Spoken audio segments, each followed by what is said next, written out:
The Israeli military has issued an evacuation threat for a designated area in the Iranian capital. Explosions have been reported in Tehran and the neighbouring city of Karaj.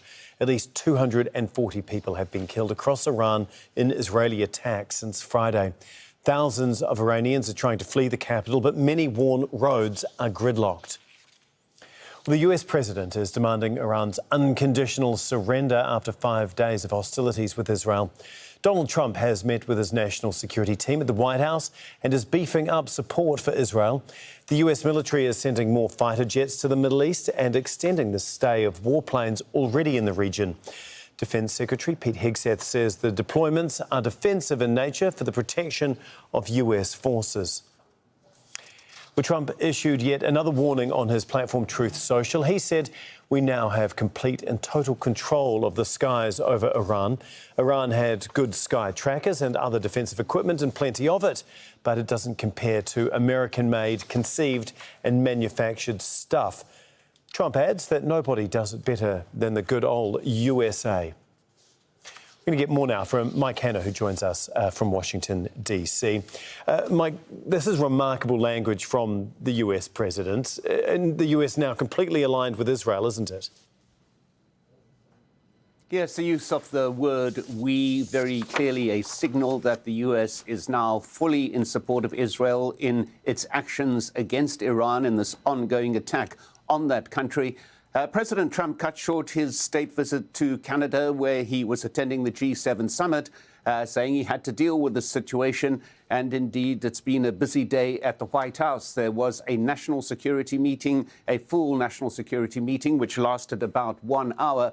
But subsequent to that, there were a number of what appeared to be individual meetings with the Secretary of State, with the special envoy to the Middle East, also with the head of the Joint Chiefs of Staff.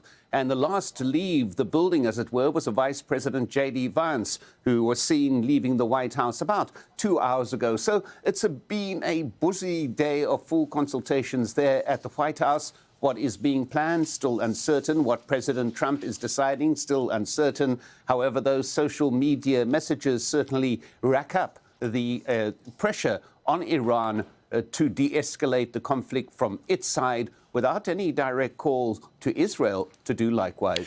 Like you say, Mike, plenty of uncertainty here in considering what direction Donald Trump plans to take next. What are the options in front of him right now, though?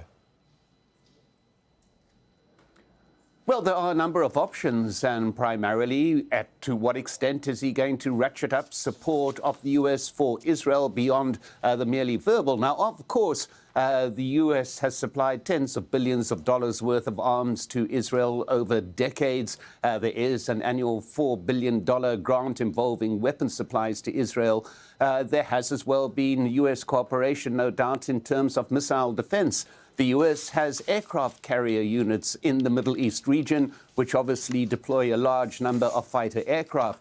But the extent to which President Trump wants to up the full, tangible support of Israel in this ongoing attack on Iran is also limited by domestic problems. There is some split within the Republican Party, in particular within the MAGA faction, about whether or not the US should get directly involved in a conflict like this.